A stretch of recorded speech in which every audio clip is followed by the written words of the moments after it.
Catch a man a fish, and you can sell it to him. Teach a man to fish, and you ruin a wonderful business. Landlords, like all other men, love to reap where they never sowed. The production of too many useful things results in too many useless people. Praises the most happy the one who made the most people happy. Necessity is blind until it becomes conscious. Freedom is the consciousness of necessity. Religion is the sigh of the oppressed creature, the heart of a heartless world, and the soul of soulless conditions. It is the opium of the people. The human being is in the most literal sense a political animal, not merely a gregarious animal, but an animal which can individuate itself only in the midst of society. We should not say that one man's hour is worth another man's hour, but rather that one man during an hour is worth just as much as another man during an hour. Time is everything, man is nothing. He is at the most time's carcass. The philosophers have only interpreted the world in various ways. The point, however, is to change it. While the miser is merely a capitalist gone mad, the capitalist is a rational miser. Capital is money. Capital is commodities. By virtue of it being value, it has acquired the occult ability to add value to itself.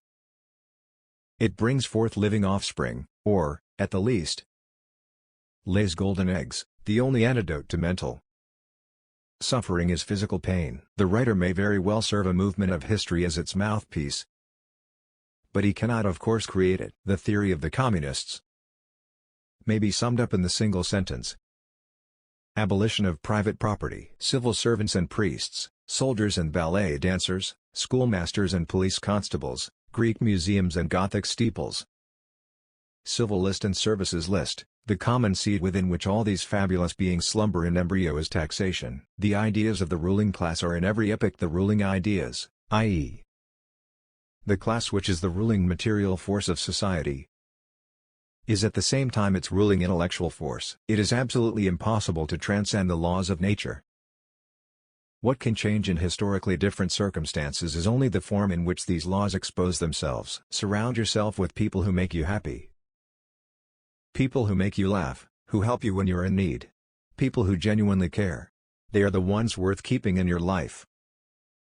Everyone else is just passing through. If we have chosen the position in life in which we can most of all work for mankind, no burdens can bow us down, because they are sacrifices for the benefit of all, then we shall experience no petty, limited, selfish joy, but our happiness will belong to millions, our deeds will live on quietly but perpetually at work.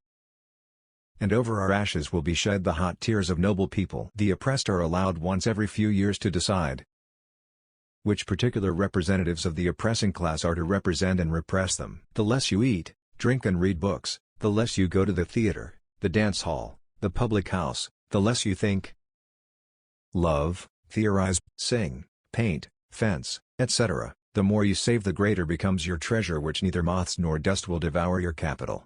The less you are, the more you have, the less you express your own life. The greater is your alienated life, the greater is the store of your estranged being. Let the ruling classes tremble at a communistic revolution. The proletarians have nothing to lose but their chains. They have a world to win. Working men of all countries unite. It is not the consciousness of men that determines their being, but, on the contrary, their social being that determines their consciousness. If money is the bond binding me to human life, binding society to me, connecting me with nature and man, is not money the bond of all bonds? Can it not dissolve and bind all ties?